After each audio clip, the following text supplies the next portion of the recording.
ორი რაღაცა დათქმა უნდა ქონდეს მენეჯმენტის იქაც საკმაოდ ბევრი. და გამომწვევი უბრალოდ პროფესიონალურად ისე ის რო შექორო მე ესა მაგისთვის ისო მინდა ხო ის ახლა შესაძლებელი პრობლემები შეჭრა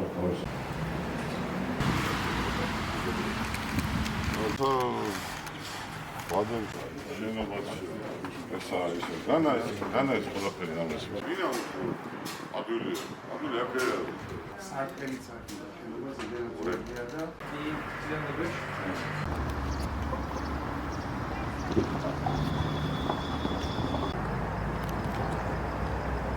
გაფრთხილი ბაღი მსგავსი გვაქვს აქეთია არ შეიძლება მიზადებული პროგრამიდან გამომდინარე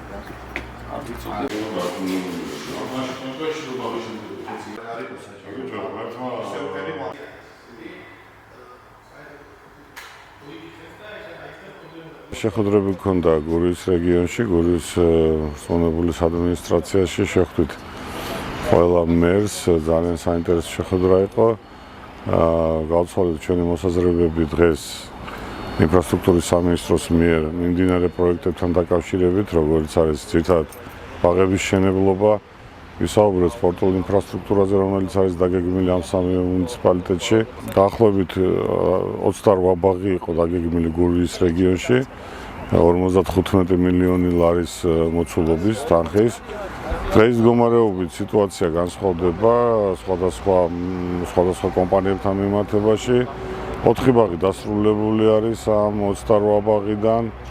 14-ში მიმდინარეობს სამუშაოები, სხვადასხვა სტატუსები აქვს ამ სამუშაოებს, ზოგან აქტიურად მიდის, სადღაც მოგვიწია გარკვეული შენიშვნების მიცემა, სადღაც ვადის გაგრძელება.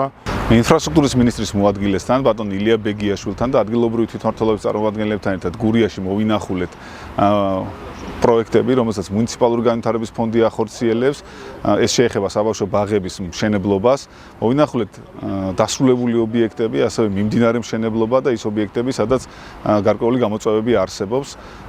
ობიექტები, სადაც შეფერხებებია, კონტრაქტორებს უკვე შეუწყდათ ხელშეკრულება და მიმდინარეობს სამუშაოები ახალი კონტრაქტის დასადებად. უახლოეს პერიოდში ჩვენს აღსაზრდელებს ექნებათ გამართული თანამედროვე სტანდარტების ინფრასტრუქტურა.